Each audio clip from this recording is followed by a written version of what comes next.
first research launch, Faculty of Graduate Studies, University of Moratua. Welcome to today's research launch on a fundamental aspect of research methodology, research design. Research design serves as a blueprint for our scholarly pursuit, guiding every step from question formulation to data collection and analysis. However, the effectiveness and integrity of our research design are deeply influenced by the philosophical foundation upon which it rests. Today, we'll explore how various philosophical perspectives influence the way we conceptualize research questions, select methods, and interpret findings. Okay, let me introduce today's resource panel. Associate Professor Hayaparan Gajendran. Welcome, sir. Associate Professor Hayaparan Gajendran. Research focuses on the governance of organizations using cultural analysis lenses in construction and disaster management. His research is committed to developing evidence-based practices and policies for building resilience at the complex intersections between communities and organizations. One of his recent research projects focused on creating a zero carbon network between India and Australia. He engaged in extensive international research collaborations and has published over 150 academic articles.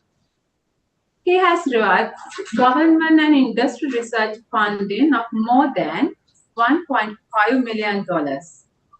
Professor Gajendran received 2 Vice Chancellor teaching citations, an Australian Learning Teaching Council Citation Award, 2 Vice Chancellor's Higher Degree Supervision Awards, and a Vice Chancellor Inspiring Excellence Award. Professor Gajendran has had numerous service positions, including Assistant Dean Education, Program Convener of the Construction Management and Disaster Management Programs, Faculty of Engineering, and Built Environment Ethics Committee Chair.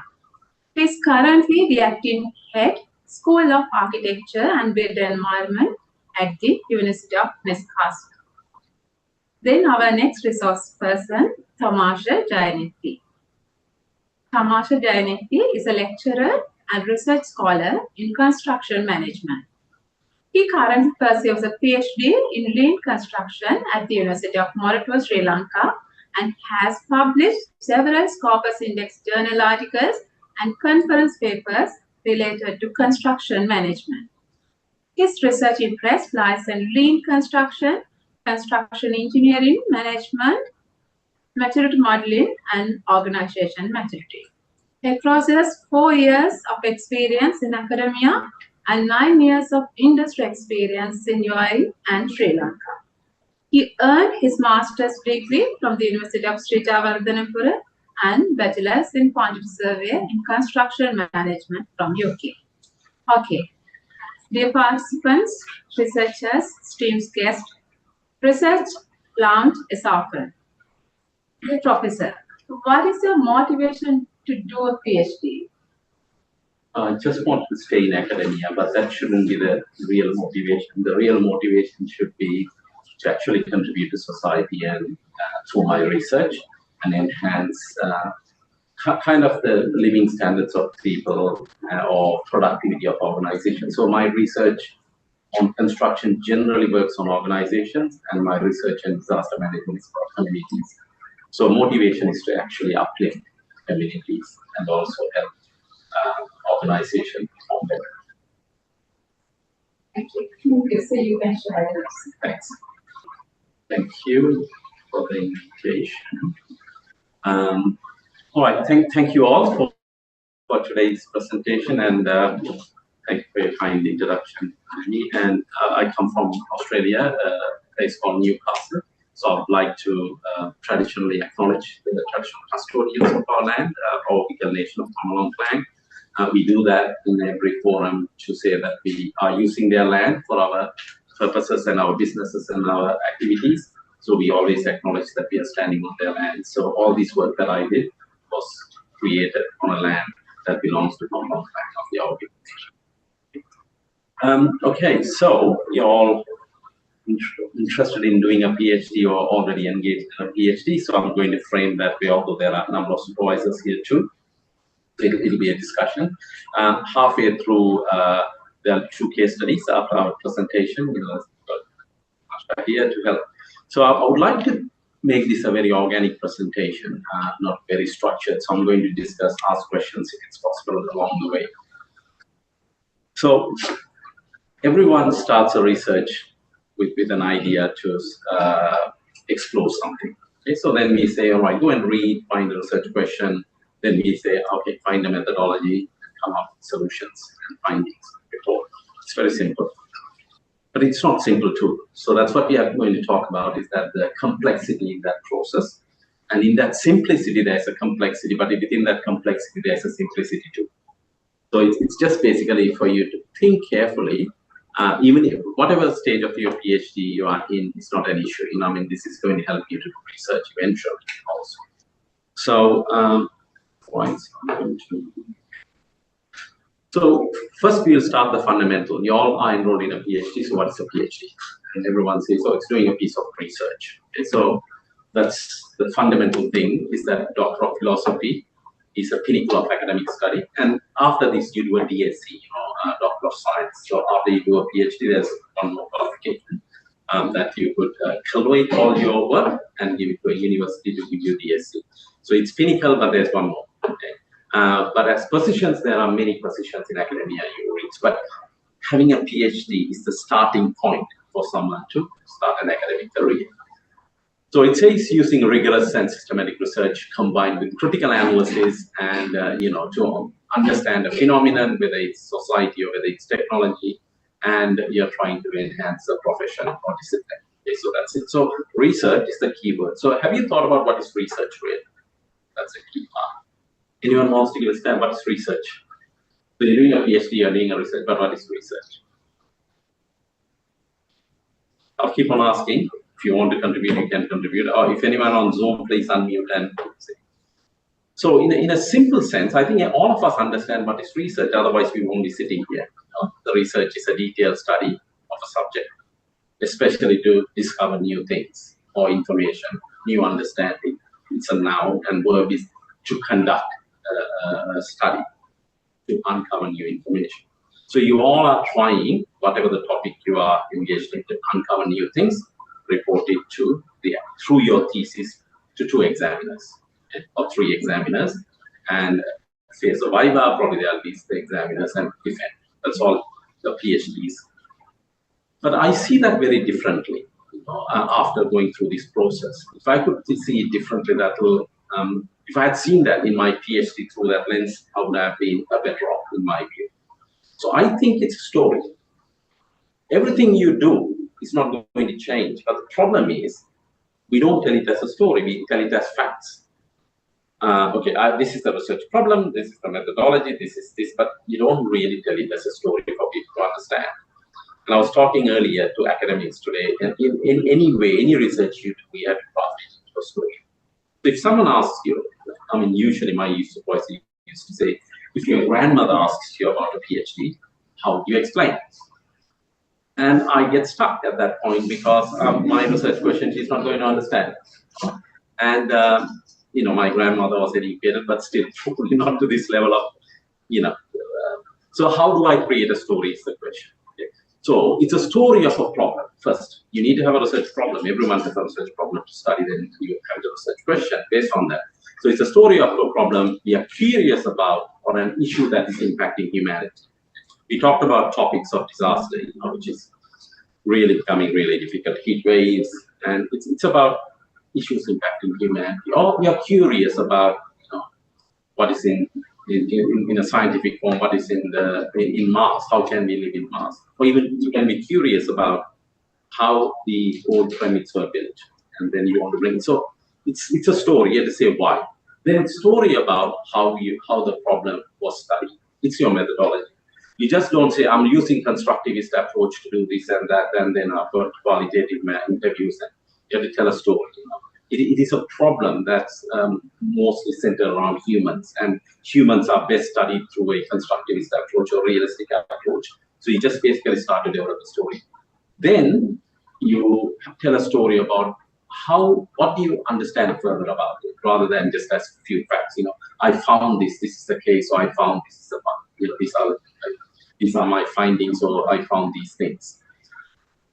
Not every PhD solves a problem, because sometimes you uncover more problems, and then you basically say, okay, I had to stop here because 3 years is finished. So that doesn't mean your PhD is not well. You have found something that didn't exist as a problem now. So that's where you explain the problem and further problem. But if you find solutions, then you tell a story about the solution too. So someone said engineering problems are very difficult to tell that story, but one of our academics years ago really wrote an analytical research proposal of a very complex diatropic in chemistry. And everyone said that's the best story they ever read and understood the research. So every research can be written as a story. So we're going to go through that process, why this is very important, telling your scientific findings or study through a story. So very clearly, we achieve this. Supervisors can't pass a PhD, not pass, submit a PhD for examination without analysis and problem solving. We know that. That's very tangible. So this is University of Michigan skill sets. Research information management. How do you collect data? How do you design surveys? Everything very visible in your thesis. If you do not do it, your thesis is not a good one. But the quality differs really on this third part, written and oral communication. Okay? So this is where we sometimes struggle. Some PhDs are really narrative-based, very nice stories. Some PhDs have a lot of facts. It's readable. Some of them are very difficult to understand what they are talking about. So this is a skill set at the end of the day makes or breaks a career of a person. Great PhDs are not only what you do, it's about how you say to the others. And my supervisor read my first, and I go back to my PhD because that was my best training ever. He gave me a right to read. He asked me to read towards 4 months before I submitted the communication book. He said, I cut your thesis into 1/3 of the words. You're writing, but you can say what you say in 1/3 of your words. And I said, culturally, I was trying to write a lot more. Core message. Okay? So that's something you start to do now. Every time after you read a paragraph, you think, how much is unwanted information there? Because you want to say it doesn't mean you have to say it. The real good PhDs will be seen through communication, whether you present as a viva or when you write the thesis. So there are a lot of skill sets there. These are all visible. Okay? But what is not visible is your ability to manage your project. How fast, how do you time manage your leadership in that? How do you deal with your industry stakeholders? How do you deal with data collection? So these are the things that the self-management and work habits. These are the things some PhD students do it really well. Some PhD students really just scrape through. So sometimes we don't see those, but this will resonate in a good PhD if you apply. So these are the skill sets. Why do we talk about this?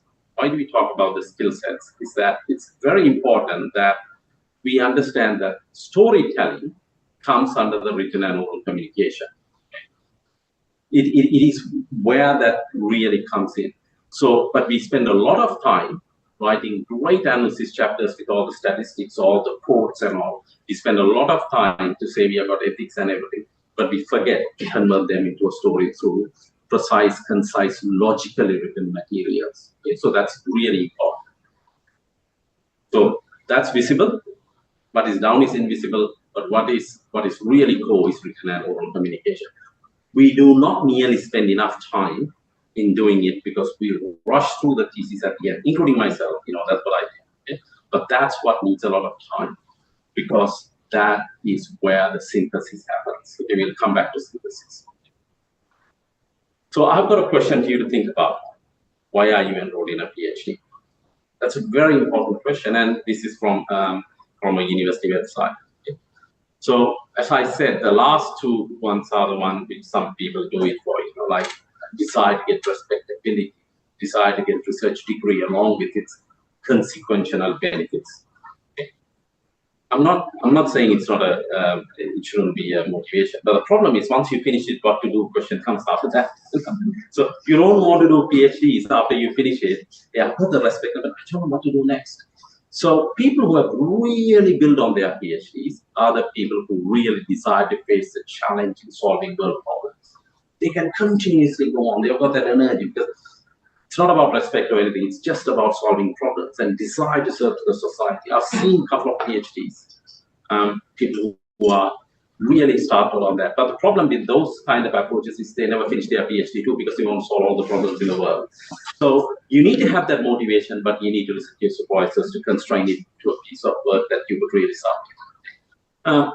But there are other reasons. So I would really like you to reflect on that. I'm not asking you to reveal it now, but reflect and see where it's going to take you, after this. Okay? Because I think that's really important. So these are the motivations. But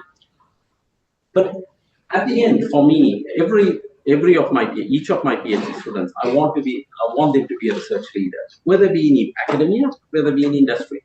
I want them to be a leader. I don't want them to feel that they always have to follow someone. I want them to craft a niche area and be in command. And that's why the motivation and the skill sets become so important.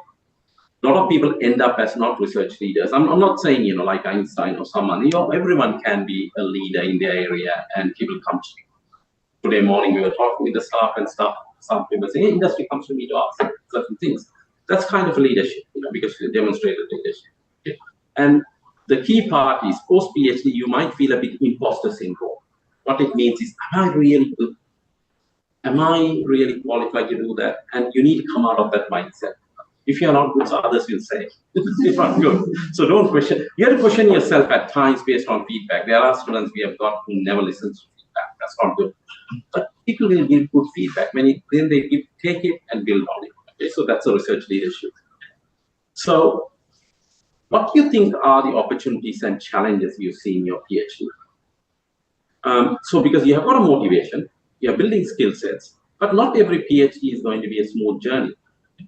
And a lot of the times when we start, we don't expect a lot of challenges, but along the way, our topic, the literature, the help from the industry, the data collection, everything becomes a challenge. But it also gives you opportunity. So I would really like you to reflect on it, because building your research post-PhD, these are lessons. A lot of people just shut it down and say, I don't want to think about it. I just want to finish it and move on. But it's a journey. It's really a journey. It's not a destination in many ways. People treat it as a destination. The deadline is the destination, but the PhD is a journey. So after you understand all these things, now we are going to come to what's the research problem. Anyone here thinks that you don't have a research problem you're solving through your PhD? Or anyone online? So what is research problem really? And research problem, so we are starting now. We talked about PhD research, and research cannot exist without research problem, and researchers needs to build skill sets. All of them are the precursor, but we are coming to the gist of it. A research problem is a specific issue or gap in existing knowledge. So in undergraduate thesis, when we start to supervise, people will jump in and say, hey, I want to solve the sustainability problem.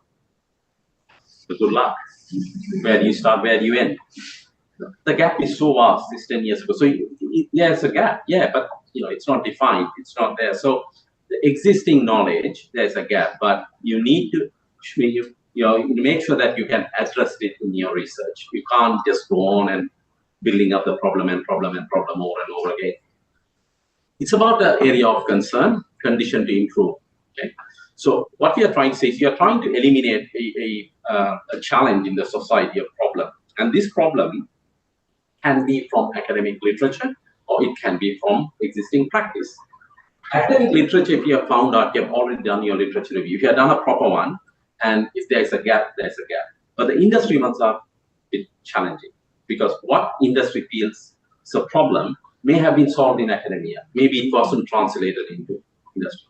You go and do the over again the same research, end up in a paper, industry will say the problem exists. Okay? So I remember I had a PhD student from Ghana. He said, I want to build a sustainability framework for construction firms to adopt sustainability practices. Sounded reasonable. I mean, he's got a framework that construction, he wants to look at materials.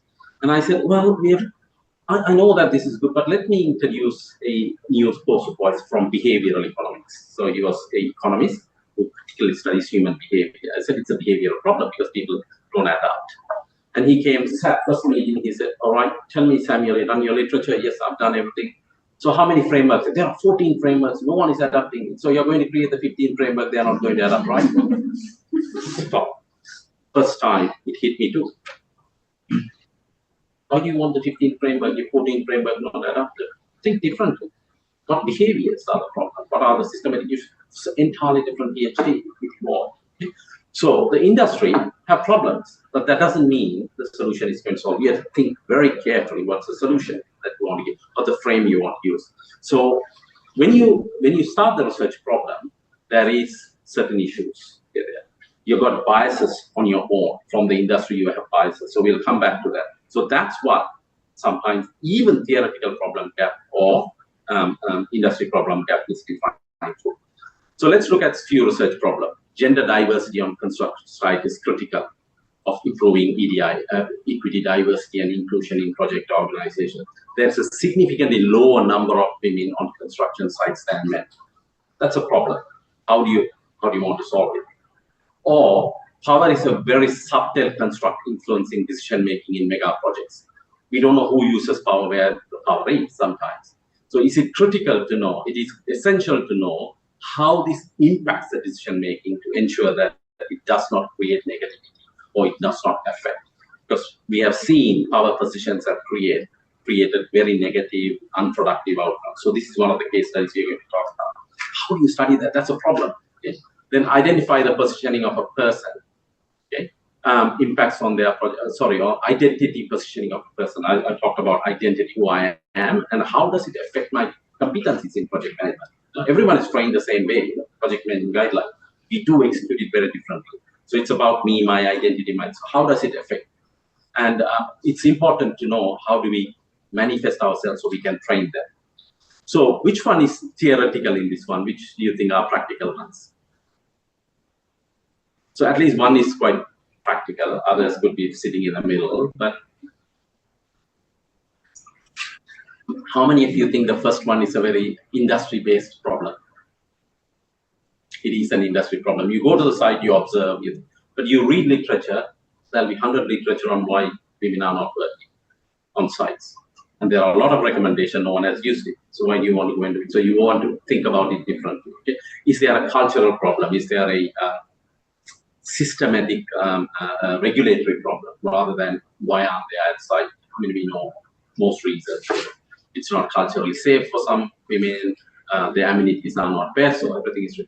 The other two are kind of between industry and practice. So I'm not going to dwell on it a lot because we got 2 case studies to study, but this is a framework you use to understand your research question, because you have got the problem, now you have to have the question, because question defines your methodology. So it has to be clear and focused, not too broad or not too narrow.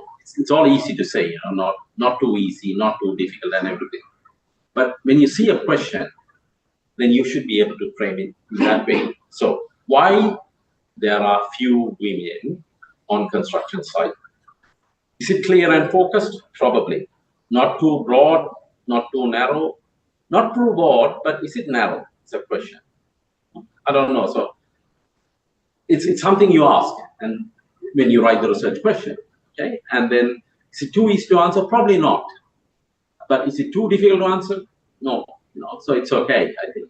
But is it researchable? Definitely. But 70 years ago, was it a researchable topic? Probably not. Men will kick us out saying that, it's just a socio-cultural context. Okay? So you need to be very careful about how do you frame the question so that you get meaningful answers in that. So in a way, once you have the research question, then I'm going to frame it through research philosophy. So research philosophies associate with an assumption. All of us have assumptions. If someone says I have no bias, I'll be quite skeptical. We all are humans. Okay? We are trained in a way to think, and we have biases. Okay? So research philosophy is associated with assumptions of knowledge, nature of the study. It deals with specific way of developing knowledge. So it's about how do we see the world.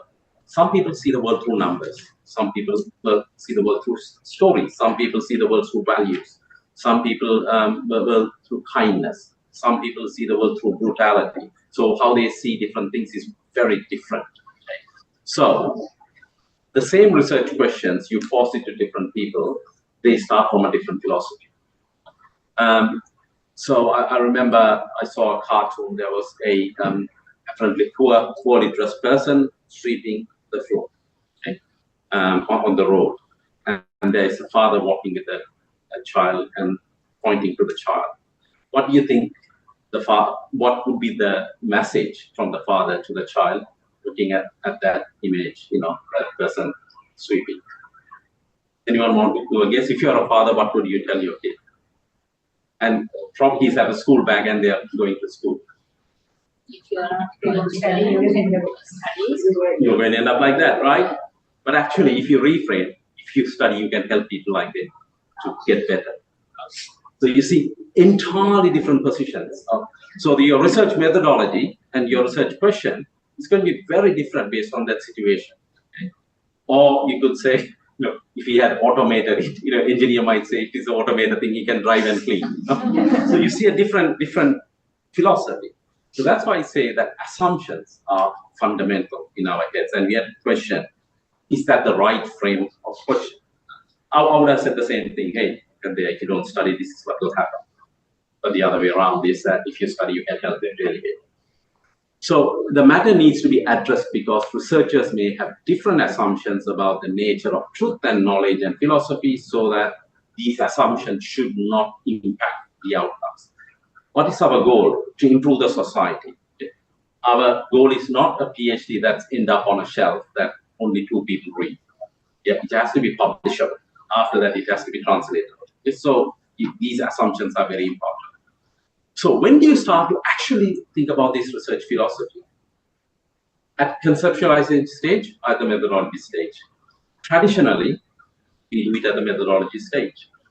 So do you think we have to start early? It's a question I ask myself.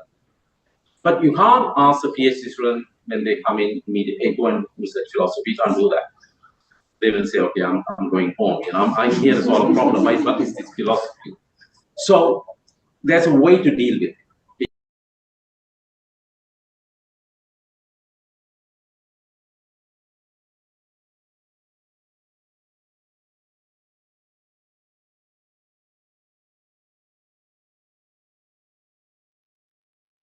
Sorry, you've muted yourself.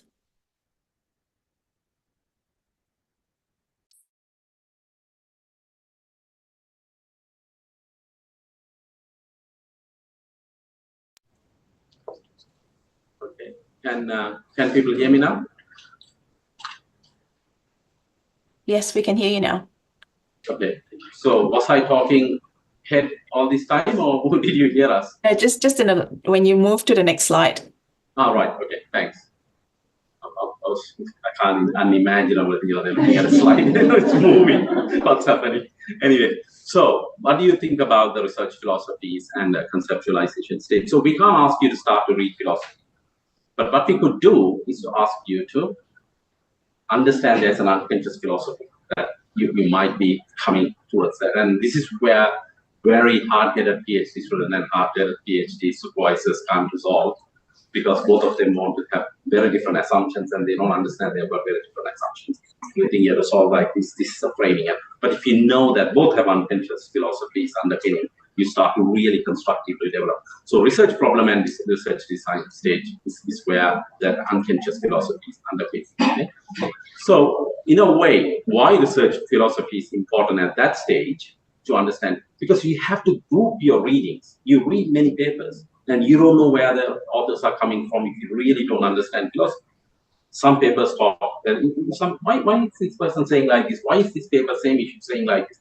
It's because they have got different philosophical positions. Okay? So if you know that, you read the papers even early, picking out the subtle biases or unconscious or conscious biases acknowledged in those papers, you can develop a better understanding of the philosophical landscape. You could say, oh my God, all this research in this area has been quantitative and positivist philosophy. I can't see a single paper that has really explored. But if you don't know that, you'll say, yeah, I read 50 papers, all surveys, that's good. No. But you're not questioning the philosophical underpinning. Okay? You can frame your research question in a most appropriate way.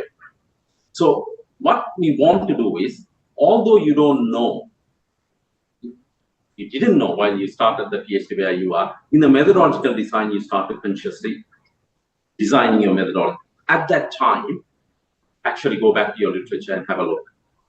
Did you spot any differences? Then you come to analysis synthesis. Then you consciously reflect on the philosophy and then inform your unconscious thing. So then, as a researcher, this is PhD training. I say PhD is only training. Okay? So what we are doing is training you to get those biases well ahead during this process, rather than end up as an academic still holding those positions unconsciously. So the critical conscious reflection is the key part. That happens during analysis, synthesis, discussion, and conclusion. Now I'm going to talk about synthesis. You know what is analysis, you know what is discussion, you know what is conclusion. But have anyone thought about synthesis?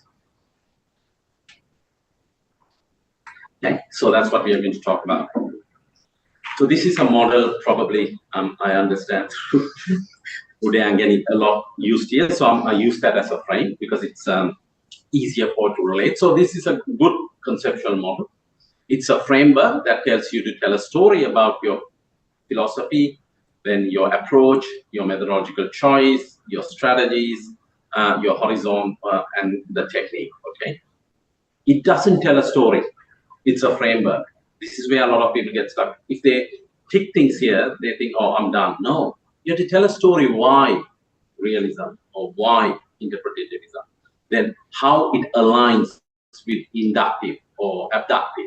A person who's doing positivism says they are doing induction, immediately collapses because there's no alignment. So I am using this not to kind of spend time on this. It's to say this is a starting point up to data collection and data analysis. I think I've spoken about this before too, and I think there's a lot of literature on this. Okay? So you need to choose those things, and the case studies will talk about how people have chosen. There's a lot of innovation in methodology that you could do in a PhD by combining, by mixed multi-mode methods, and you could say this is the first ever study looked at this problem with this approach. So it doesn't need to be standard. Okay. So it's explained as part of the Saunders research on and what does it mean. And I say people can do realism with deductive or abductive, then go to a case study approach, then do a mixed method or multi-mode method. So if you look at the combination, it's just like a puzzle. But then it needs to underpin your research philosophy. If your research philosophy is really about deeply understanding something, there are a lot of opportunities here. So I'm not, again, what I'm trying to say, that's one model. Then you have got Trustwell, who has got a different model of framework to look at, your beliefs and assumptions of your life. Okay, so go through that when you have time. But it is to understand your methodology, then reflective back to your literature and look at where it stands, and then coming back to your analysis point of view. So there are people who have really talked about stratifying research methodology. Strasser and Bobin is a very seminal piece of work on grounded research, and Morse and Richard has also taught. So this complements Sandra's onion in a way, but they give a different definition. So I'll put it here to say, I'm not actually looking at only one literature, but if you read across literature, everything settles down around a philosophy, a strategy, a method, and then a technique. But no one talks about synthesis. There is separate literature on synthesis, a lot, but it doesn't come part of it. After you collect the data, magically you'll come up with your results, and it magically will be sent to people. That's how most research method books have been dealing with methodology a lot. But where I've found with my decent experience is that people struggle to communicate the results in a meaningful way, combining results with multimodal or mixed mode methods and coming up with a story. It's very important. Okay? And it is not something we can teach in a lecture. We can only give you examples, and that's what we are trying to do. Okay? So what do you do after collection and during data analysis? What processes is going through your head? Okay? And that is the most difficult journey. So the Saunders onion is there from 1 to 6. Okay? Then you've got a research question. And most of the time we start to look at the Saunders onion or the research philosophies based on research at the methodological design. And then we do everything, and then we go to data collection. Okay? Then we have got data analysis. Analysis and synthesis, result synthesis is a two-way process. That's when the synthesis come in, and the discussion is then through the synthesis you work with literature. So what is synthesis really? Synthesis takes, assertions, statements. It's not only literature, it's your data. It could be interviews, it could be Delphi studies, it could be focus groups, it could be any form of data, any claim you get, evidence you bring in. How do you connect them? And the connection, there is no systematic. AI might help you to connect. A lot of people put the data and say, AI, come on, do it. And it comes from teams, there's no doubt. But it has biases too. So a lot of people might throw it to AI, and if you want to do that, do that. But before that, you do your work to see whether it complements. Otherwise, you'll be huge biases. So it is grouping, connecting words, ideas, and it is a very stressful process. Have I missed something? Did I miss a link that's so subtle? People used to say, people deny there was smoking and cancer causation. For years, people denied. It was evident, probably anecdotally, even data people denied. So sometimes people think, am I missing something? Is there a issue of grant distribution and gender bias? Because when you distribute grants in certain cultures, it goes to male more than the female. So how am I missing something in this data is the question you ask. That is synthesis. Okay? So the problem is the facts outside the sources, commentary, everything bringing together with your data is a challenge. It's 3 months is not enough. We basically just box it in 3 months. It takes a long time. So synthesizing in other words, has several aspects. It's a process of integrating in terms of all other, not from one source, all the sources, you bring them together, creating new ideas. This is where the new idea comes. And also identifying the sources that may not fall onto the common thinking. You don't always ignore things that don't feel. You create a separate story. You may not present it in your thesis because people think, oh, it's cheating, I'm not presenting. But you go with the dominant story. But the sub-stories still sit there. You don't throw it out because people, when they found ozone holes, it's statistically insignificant. So but then eventually that became the biggest problem. It's not all statistical significance. If there is an occurrence, you need to still understand whatever it is. So there's acknowledgement out there are many sources, several sources, and your research question topic is properly answered by considering everything is a key part. And also make sure that you identify the assumptions, the interpretations, the theories, hypotheses, everything come together. It's a big chunk of your work. Good theses, by reading, you can see good synthesis and bad synthesis. Good synthesis connects to a lot of things. They have got diagram, mind map, say, all right, the story is all scattered, okay? Then you streamline the stories, you connect. This leads to this, leads to this, and that comes in the synthesis. A lot of PhDs actually miss the mark. Great publications come from good synthesis. So I always say that you need to make sure you consider every piece of information from multiple sources and make sure that you engage it fully. Don't ignore anything. Okay? And you get frustrated to the death sometimes. You've got so many things and you don't know how to handle. You need to ignore things at one point in time, but don't do a shabby big quote. They said this, so this is the case. That's basically repeating what others said. You have not done any synthesis. Okay? So half the thesis will individual quotes, and that becomes the thing. It's never come across connecting them. Okay? And then successful synthesis creates links between ideas, helping your research outputs flows. Synthesis prevents you from looking into a list of unconnected ideas. Some PhDs end up with a list of things. And if I ask why do a PhD, it's a consultancy report. You just pick, put everything in list. So this process is very challenging. So how do you do synthesis? One, you do look for similarities between data, contrast between data, Is there an accumulating idea between data? Is there a causation? This leads to this. That's more hard, causation. Or then you're looking at discussing separate issues and arguments. Sometimes you can write 10 papers out of a set of data if you really understand synthesis and separate the ideas and do connections. You can write a lot. Most weak synthesis, it depends on the quality of data and the breadth of and the depth of data. People write 2 papers and so on, but most data I found you can write 5 or 6 papers because there's so many stories. Okay? So here I'm going to ask Nayani to invite one of my colleagues. So she will explain what's going to happen next. Thank you so much, Professor. So then let me invite and introduce our co-contributor, Dr. Jessica Siva. Welcome to our research lounge. So let me introduce you to the research lounge. Dr. Jessica is an award-winning researcher and academic. Jessica is currently a lecturer in the School of Architecture and Built Environment, University of Newcastle.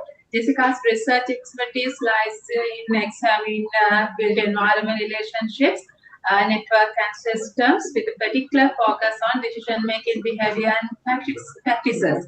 So then, Dr. Jessica, can you share your experience with our students? Okay, all right. I'm just looking at the time and mindful.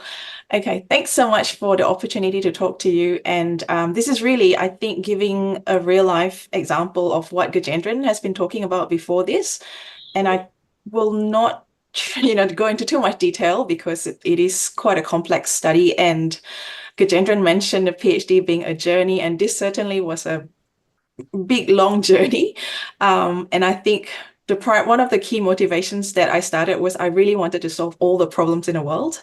I was a very naive researcher, and I needed honing in. So I've had quite a few quite good mentors, and Gajendran was my primary supervisor for this PhD, and it required a lot of, you don't have all the time in the world, you just have to finish it. And synthesis was a struggle. So I'm really excited to share this journey with you.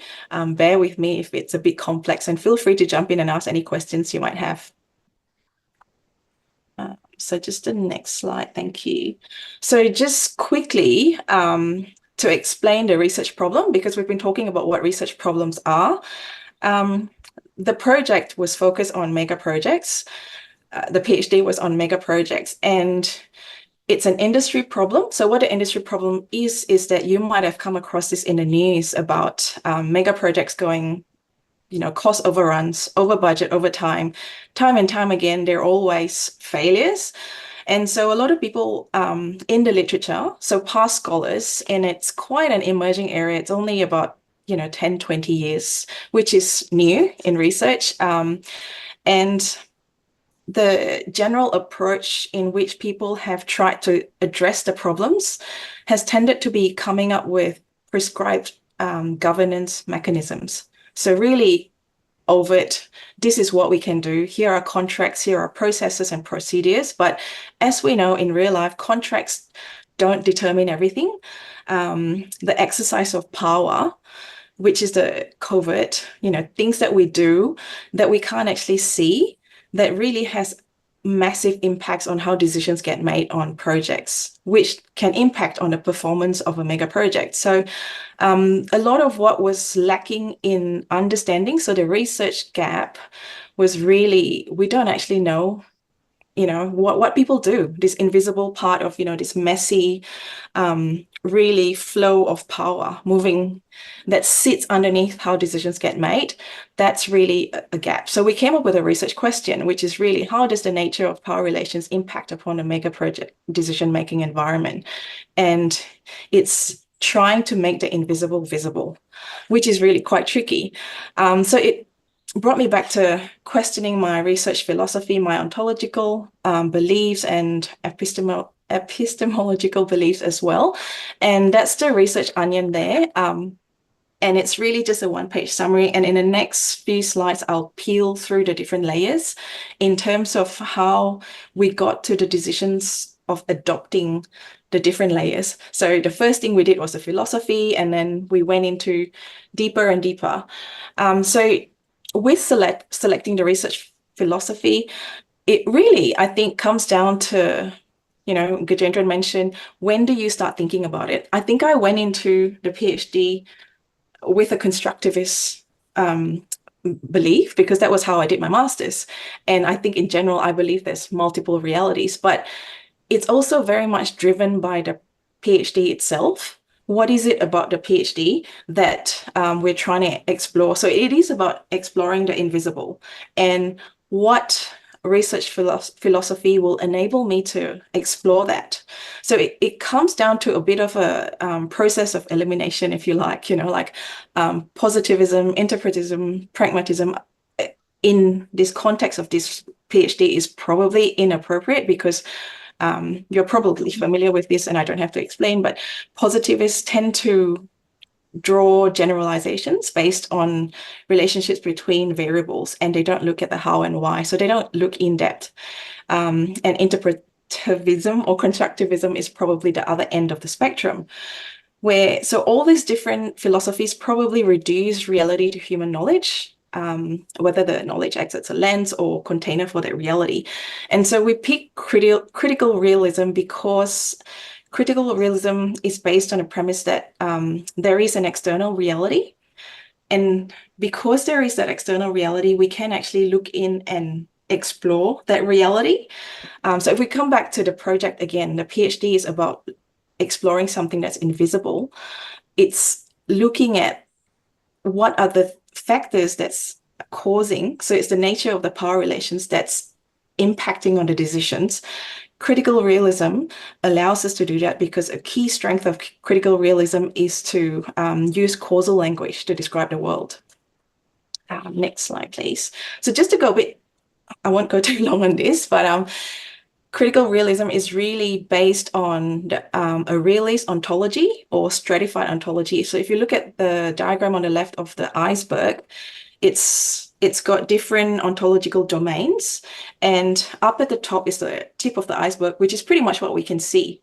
So if you run an interview, if you do a survey or anything like that, all we can see is the tip of the iceberg. But on this PhD, we are wanting to look at the nature of the power relations. So even though we can only see the tip of the iceberg, it doesn't mean that the other real level and the nature, what is it that's causing those decisions to get made? It doesn't mean that that's not happening. And it doesn't mean that we can't find out about it. So because of this stratified ontology, we are able to go beyond the tip of the iceberg and to actually uncover what are the nature of power relations that's actually impacting on the decisions that then and based on the stories that we choose. Okay, so once we've picked a research philosophy, the next layer of the onion, there's quite a few different strategies that you can choose, and that's actually quite a basic set of strategies. There's so many more out there. And so the first thing I think I did was to go back to, okay, critical realism, what do they use usually? And then it didn't help because, critical realism doesn't actually prescribe what you should be using.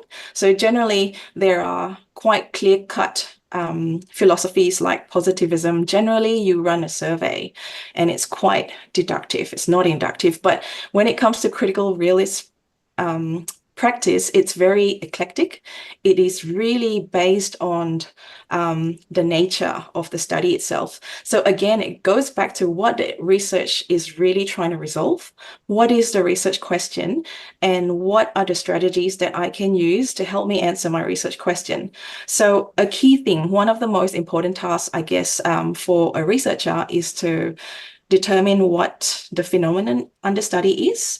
So the phenomenon of interest is really what is this research trying to understand or predict or explain or describe. And the phenomenon that we're trying to study in this project is the decision-making environment through which the clients and team members exercise power to deal with the mega project complexities. So it's really the purpose of this critical realist-based study is to explain the causes behind why certain decisions get made in terms of how the structures and mechanisms actually enable those decision-making process. So one of the main strategies that was used, if you remember back to the summary, this PhD used multiple qualitative strategies. So it's picking and choosing what really works, what helps us answer the research question best. And having looked at a few different strategies, we considered quite a few, and case study strategy was really appropriate because of those three main reasons. And you might, you're most likely quite familiar with case study strategy, so I won't talk too much about it, but essentially it allows us to investigate something, a phenomenon, in depth. And with this, we were really, really keen to look at what is going on here. How do people make decisions, and what is it that's impacting the decision-making process? And we're really interested in the how and the why questions. And we were also really keen to select specific cases as well, because initially, and now we know, initially we knew that there would be a very limited number of mega projects or case studies that will give us rich descriptions of how and why people went about resolving problems on mega projects and influencing decisions and using power on mega projects. So we really wanted to be able to pick and choose the types of case studies that we had. The second strategy that was used was narrative inquiry. And why narrative inquiry? Again, a few reasons, and the three main ones are up on the screen. It's really because we're interested about the stories. I wasn't there at the mega projects, so I need to collect stories from the people who actually experience the decision-making process. So collecting all the stories and piecing them together and understanding that there is multiple realities. So different, the client, the project manager, all the different stakeholders have different versions of the story. So I was really interested in being able to piece together all the different stories into making one big broad story. So that synthesis that we were talking about before. And in order to draw those stories out, we conducted many semi-structured interviews. So the numbers are there, around about 40 interviews with 30 participants altogether. And triangulation, getting multiple versions of the exact same decision-making event, because everybody will construct reality slightly differently. So the interview instrument was designed to be open-ended, and it was really trying to draw out the covert practices. So tell me about what happened on this project. Tell me about when the contract didn't work and what you did to address those problems. In narrative analysis, there's two main ways you can reduce your data or interpret your data. And the first one is an analysis of poetic structures. If there's an opportunity for me to talk to you again, I would love to do that. I use that in my master's. In this PhD, we picked the second approach, which is what's called the story analysis technique. And why we did that was because story analysis allows us to collect all these different stories from all these different participants across the two different case studies. And based on the plot or the emerging plot that we can understand, we can actually piece together all the different stories from different participants to come up with what's called meta story. So it's that synthesis happening, the first layer of synthesis, which is that stage one abduction. And then once that has happened, the next layer of synthesis, which is called retroduction, is going from what made this possible. So having told all the stories, there were 4 meta stories that were told. It's going a bit deeper, looking at how did this happen? How was it possible that these decisions got made? And it's really looking at identifying the conditions or the instruments of power that was used and pulling across the similarities to come up with key factors that impacted on those decisions that got made. So a very quick summary of the synthesis that was undertaken. As you can see, there's been layers of synthesis, and this took a lot of time. I think it took, like Gajendran said, it doesn't take 3 months. It takes a lot longer than 3 months. And the first layer, as I said, was to identify the stories. So the case studies were treated as unique intrinsic case studies. They were picked because they were unique. We didn't look at it so that they were because they demonstrated commonalities. So, but we just picked them because they were unique in their own right. And then from there, we identified the stories about both covert and overt practices. And then from there, we merged the tiny little stories told to us by individual participants into meta stories, which highlighted the key decision-making events. And then from there, the next layer of synthesis was about pulling out the conditions that led to those decisions that were made. And this is right at I guess this is what you call the ultimate synthesis that resulted from all those layers of synthesis, which is a key outcome of the PhD, is this governmentality framework that can be used for decision-making processes on mega projects. So what the framework highlights is that there's different permutations ranging from high level of formality to low level of formality in terms of covert and overt practices. And what the synthesis showed was that even though every single mega project is unique, it's contextual as well. And because of that, there's a big variance in the situations. The way that people responded to those challenges, there was commonalities. So there's contrast, there's similarities, and the synthesis was able to uncover that. And people draw from a common repertoire of tactics. And what we also uncovered was that not all deviance or silent practices is bad. And if we are able to encourage some sort of constructive deviance or constructive covert practices, it's actually quite good for the project. And by placing people or projects into this governmentality framework, we are able to predict a bit better how people might behave.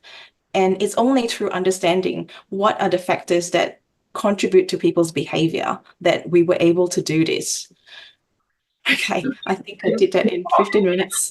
Okay, yeah, you did it really well. Thank you so much. So it was an agonizing journey to come with that box. It wasn't 4 boxes. Actually took 6-7 months, more than that, with all her stories, thousands of stories, 4 case studies, 15 interviews. That box makes sense at the end of the day. There are people deceiving decision making, they are reckless decision makers, they are entrepreneurial decision makers, and now you can actually train people to be good. So that's a synthesis, but no one can train you. It is someone needs to guide you to that. But everything else, it's a box, right? So in a way, make sure you understand your unconscious biases and unconscious philosophical positions. Design carefully what you're studying, particularly sociological studies, and make sure it aligns across the 6 layers. And after you finish the 6th layer, the 7th one is the synthesis, the most hardest one.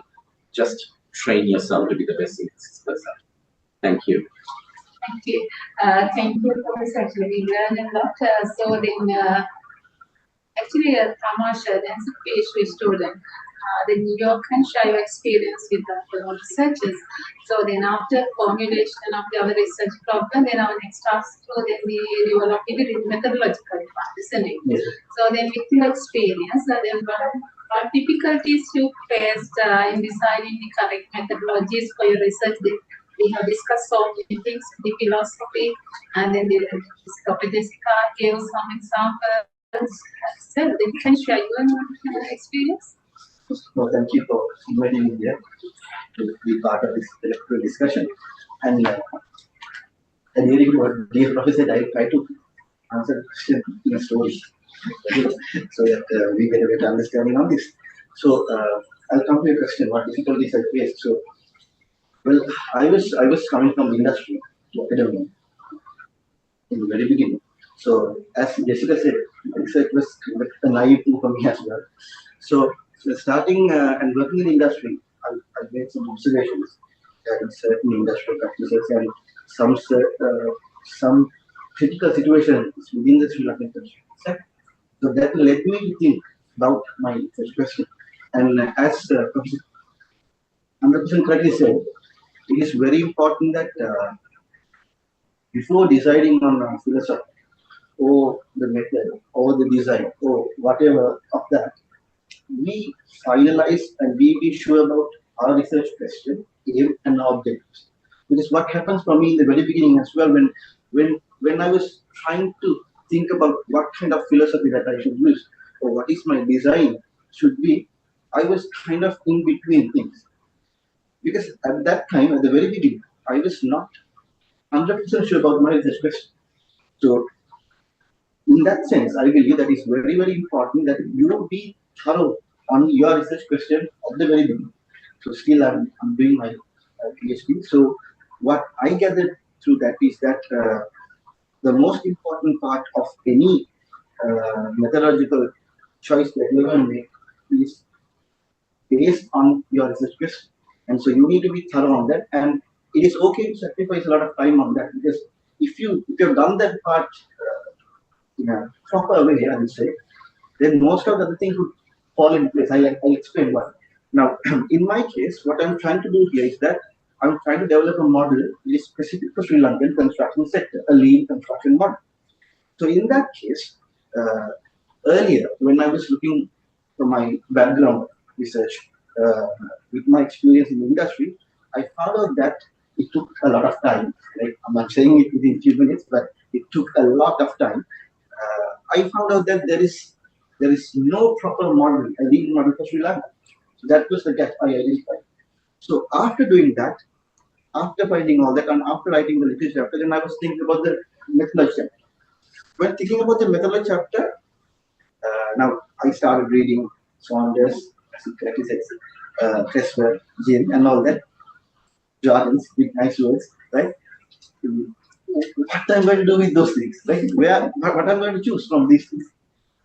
Then what I did was, I kept them aside. I mean, I have to mention my supervisors and my PhD progress student examiner as well, and all the other colleagues and all the other members of my department who helped in doing all these things. Because I didn't do this by myself alone. So many people helped me. So what I did was that, rather than trying to align myself to some of the philosophies or designs, what I thought was, what I'm going to do in a very basic term, not like in research terms. What I'm going to do, okay, I'm going to try to solve a problem. What is the problem? There is a problem of non-existence of a lean machine model in Sri Lanka. So I'm going to develop a model which is going to work for Sri Lanka. It has to be a practical solution. It has to work in the industry. Why? There is no one at this moment. And when I looked in literature, there were some models prepared for certain countries, but they were not applicable to Sri Lanka because due to the uniqueness of construction sector. So what happened there was that while I kept my burden of methodology apart, and I thought of what I'm trying to do, I thought, okay, I'm going to develop a model using the existing literature, but at the same time, defining it for Sri Lanka, redefining it for Sri Lanka. So after I got some kind of an idea where I am going, then I started reading back on philosophies and research methods. When I'm doing that, I understood those things better. Those things made a lot of sense. Earlier, it was kind of not. I'm not getting that. But when I was thorough with my path and what I'm going to do and what I'm trying to give to the industry, I realized, okay, these things make a lot of sense. So in that sense, what I felt was that I am more into a pragmatic view, because I'm trying to find a workable solution. I'm not trying to define, or I'm not trying to interpret what is lean is going to be in Sri Lanka, or I'm not going to test the model as well, because I'm going to develop a model which is going to work for Sri Lanka. So when I read about pragmatism, the basic characteristics of pragmatism clearly align with me. So when you read about pragmatism, Charles Peirce pragmatism, they talk about finding a workable solution. It is about a workable solution. You don't care much about what others say. I mean, it's not to say that you don't take others' views, but you're trying to find the most workable solution. So pragmatism, in that sense, made a lot of sense to what I'm going to do. So then I started my discussion with my examiners as well as my supervisors as well. So, but even though at that time I had a lot of ambiguities in my head, so many hesitations. So I clearly remember one time I was talking to my PR examiner in a PR review. So normally after the PR review, the examiner asks questions. So I finished my presentation. Before he asked, I said, I have some questions. Like, my supervisor said, you have done a good job. But then I asked, I have these kind of some kind of hesitations. I'm more into pragmatism, but I see some kind of interpretive side to my me as well. But but but there are so many things that put me into a pragmatist rather than an interpretivist. So what he said was, I think it is very important to share here for my fellow researchers as well. He said that hesitation should be in your head if you are a good researcher. I mean, a researcher, you never find 100% correct answer. That's one of the difficulties I faced, and that is one answer I got out of my journey as well. So it is really, really important when you are doing a PhD to start with a free mind. That's what I would say, because earlier, me coming from an engineering background, we like to see definite answers, double line, underlined answers. This is the answer. That is it. That's what we like to see. But turning from that and coming to academia, I realized no, because I always say when I'm teaching as well, I try to tell my students that they come and ask me, sir, what is the correct philosophy for me? What is the correct philosophy for my research? What I try to say, there is no correct philosophy. There would be a more practical and more suitable philosophy, because you cannot say, because up until this day, I can argue my philosophy is pragmatism, and you can argue, no, you are an interpretivist. That argument might go for the rest of my PhD. So therefore, I believe that you need to have a mindset thinking that you will never find 100% perfect fit. Sometimes you might, if you are doing something, some kind of an action research, maybe you might. But in most cases of social sciences and social research, you need to have some kind of an idea about openness, as well as you trying to find the perfect fit, not the correct fit, but the perfect fit. So in my journey, as you correctly said, sir, so I went with pragmatism. At this moment, might change, I don't know. Right. At this moment, I'm a pragmatist. So, and when I'm going ahead with theory development, I again saw, because I have a clear path, decided what I'm going to do to find answers for my research questions. I fall into more into a abductive method where I use induction as well as deduction, because I developed a theoretical framework using existing theories in a form of a conceptual model, and that conceptual model would not just be tested as well. It wouldn't be just tested in the Sri Lankan context. It will be redefined for Sri Lankan context as well. So I have both sides of induction and deduction. So I fall into the category of abduction. As Jessica correctly said, I won't be a retroductive approach. It won't be a retroductive approach because I'm not trying to realize what is there out there. So why I said that story, where I came from and how I decided my philosophy, is that the most important thing I could share with all of you is that it's okay to have these ambiguous ideas. It's always good to have that. If you have some kind of doubt whether I have selected the correct method, I think you are okay. like as you correctly said, we should not have that mindset. Okay, this is the way. This is what I'm going to do. This is where I fall, because then you are avoiding, without knowing, unintentionally, you are avoiding a lot of gains that you could have gained, because then what you try to do, if you try to fit into a box, then what you try to do is that you try to put all the things that you have into that box rather than trying to define your own box. So in my case, that's what happened. And very, very, very interesting things I learned through this as well. It's a journey. It's absolutely a journey, and it's a challenging journey. Right? And it gives you good things. It gives you good things, and I believe, especially when we're discussing about this methodology part. So a good practice when you are writing your thesis, but that's what I got from my examiners as well. When you select a method, at a certain point you have to stop as well, because we are, whether we like it or not, we are limited with a time frame. So you, at one point you have to select one thing, because that's one thing my supervisor said. So you can keep on arguing for the rest of your life, but you have to select one and get on board with that.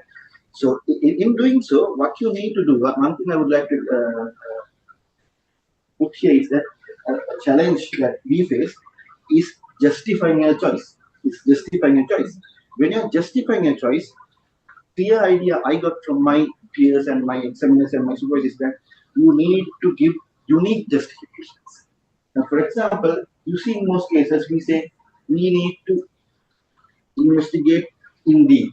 We need to talk to people and get their ideas. So that I'm selecting a qualitative style.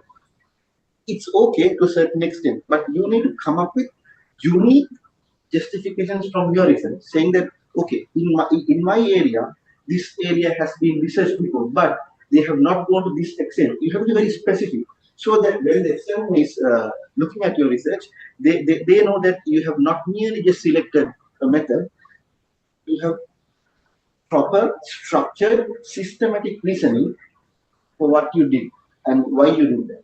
So that is one good practice I learned from my supervisors and my seniors as well. And as I told you earlier, one thing I would like to share is that we have an open mind and always try to have a discussion among your colleagues, because in deciding a philosophy, people have so many ideas, like great ideas. Even today, with your ideas, the synthesizing part was something very important for me as well. I could have gained a lot from them. So those are my experiences through my journey. So that's why I try not to talk about entirely the technical stuff of my research. Rather than, that's why I wanted to give a generalized idea about where I am now and what kind of questions I face in achieving this. So I believe those things would really help, especially in selecting your method. Don't hurry. You don't think that you have to have the perfect methodology or the design or the philosophy. It will fall in correct places.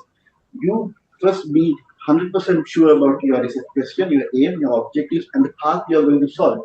What kind of path you are going to solve, and then try to come back and define your method. And I think it will fall better into your head as well. So that kind of an idea is with me in this moment.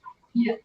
Actually, thank you so much for the nice discussion and all. And actually, I want to appreciate for you to share in and motivating others, because there are many PhD students are here. So actually, then when you discussing your story, then others are saying yes, and then they confirm the things you discuss here. So, however, it was very nice story, and thanks for giving real examples. So you motivate us, all of us. Then the point actually I catch is perfect fit and correct fit. For then when we discuss the philosophy, I think so it's a good point to further discuss the perfect fit and then the correct fit.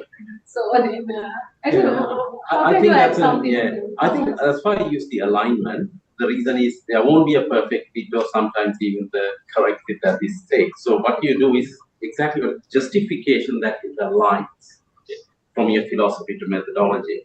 So alignment is it the academy? What I mean is that the people, learned people who critique your work may not know the answer to.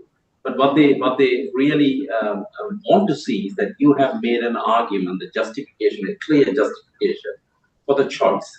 And they may say it's not the 100% perfect or correct or whatever, but they can see the alignment between these methodologies leading to an outcome. So I would prefer to use alignment rather than either perfect or correct fit. But I think there's something you said is very important that I would probably quickly reinforce, is that research question to methodology is a huge jump. So where I didn't explain is that there's a theoretical model you develop. Your research question leads to the theoretical model. That theoretical model or theoretical framework is the one which designs your methodology. So if someone quickly jumps from a question to the methodology, exactly they will go through the problem there, because you do not know what you're trying to, how you're trying to frame your question. And I've got issues with reviewing papers who have no theoretical model, they've got a solution. And some disciplines like anthropology probably wouldn't have a theoretical framework. They basically go deeply understanding of ethnography and everything, so they know.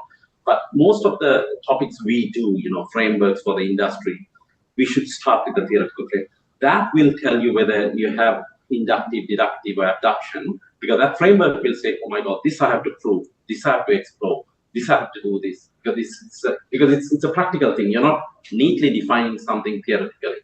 You are looking at messy practice, and you're trying to structure it. Okay?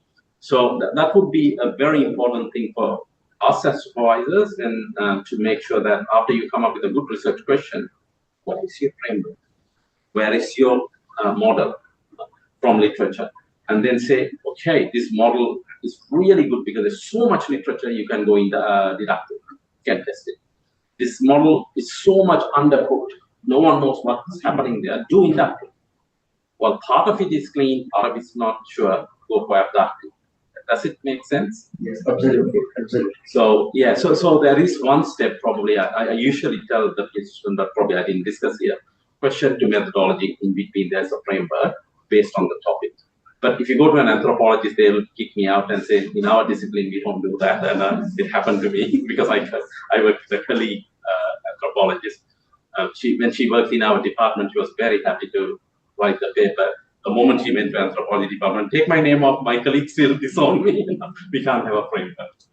We just go deep. Okay, so then shall we give the opportunity to our fellow researchers and participants? You can ask any questions from our resource panel. Please, you can ask questions.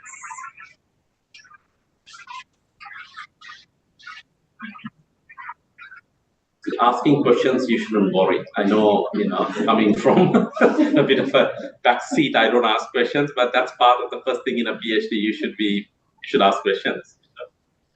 There's nothing called a silly question. That's what I've realized now. Every question has something in it. Would like to know a little bit more about the unconscious philosophy that you mentioned and the conscious philosophy. Unconscious philosophy is that it is not different philosophy. You are unconscious about the philosophy that you are about. Our own inquiry. Yeah. You have your assumptions. You haven't questioned it. When we talked about that image, a father taking, and our answer was coming from our unconscious philosophy. Our philosophy that education gives you superior status in your society. But for a person, education gives you a position to serve the society. So there are two different philosophies. So one is different to the other. And we, in the particular cultures, our philosophy gives you superiority. But in the Western philosophies, it's more about enlightenment of yourself and contributing to society. You only know that after you start to read. Someone else tells you. Then it becomes a conscious philosophical. So when we do the rigorous synthesis, when we capture knowledge from different parts of geographies, it impacts us in it does impact. But smart analytical mind will quickly pick out why everyone is doing surveys, why everyone has done. So they are not using philosophy term, but with the methodology they pick up, there is something not, there's some gap. But then you reinforce it by going back again, as you said, to look back and say, oh, now I understand, because they come from a philosophy of inductive approach, or these people come from a deductive approach. But initially, if you don't know it, but as a researcher, after your PhD, you will pick it up in the first read, abstract. This takes an inductive approach. But as a research training, you don't jump the steps and say, tick the box here, tick the box here, tick the analysis, got results. It is a messy process, as Jessica's diagram.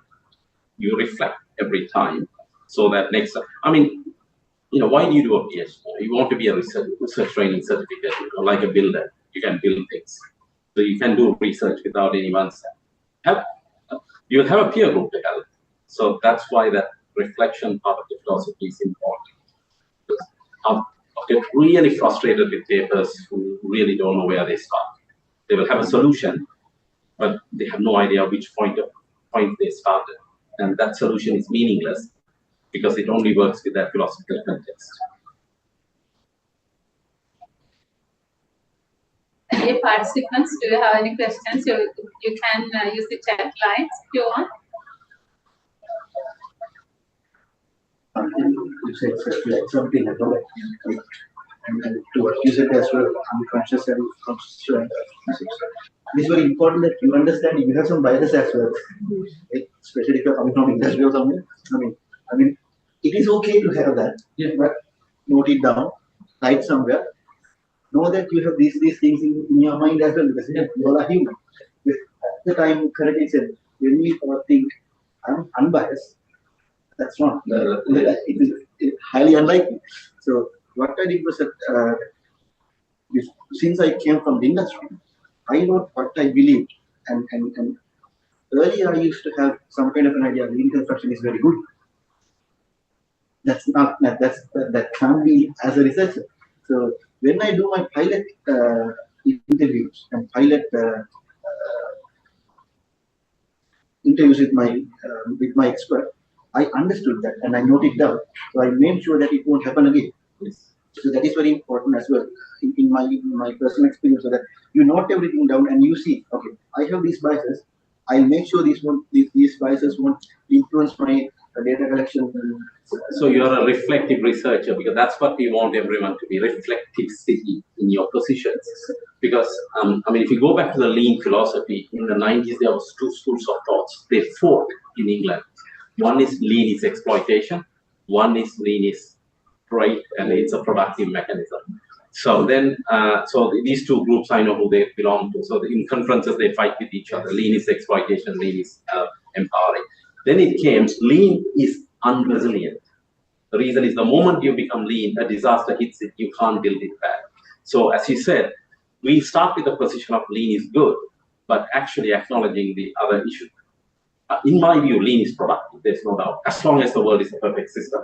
When it's not a perfect system, the assumption is the world is going to be a perfect system. So COVID is an example of supply chain leanness, how it really impacts. So reflexivity is the one which makes you a good researcher. Not to show that you should have that assumption and then disprove it or prove it, it's different, but just ignoring everything else is problematic.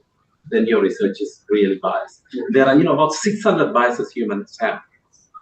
And and the biggest one is survivor bias, confirmation bias. These are every day we do that, every day. Actually, your kids are the best people to tell you're biased. You're saying this, that's not right, Dad. And I've been questioned by my kids about my biases, cultural biases. Kids means younger people, So yeah, be open, be reflective, rather than say, oh, shut up, what do you know? That's not the way to go. Okay, so if you don't have any questions, let me conclude the research launch today. So thank you so much, panelists, dear Professor Tamash and Dr. Jessica. So actually, we all know research philosophy is not an easy task to discuss very simply, but the way you present here, Jessica and Tamasha gave a real example, which was very nice, and thank you so much. I think all of us have gained so many things from here. So then thank you so much for your valuable contribution once again. You inspired all of us. So dear participants, thank you so much for your participation. So we'll meet in another protocol discussion in May. Thank you so much. Goodbye.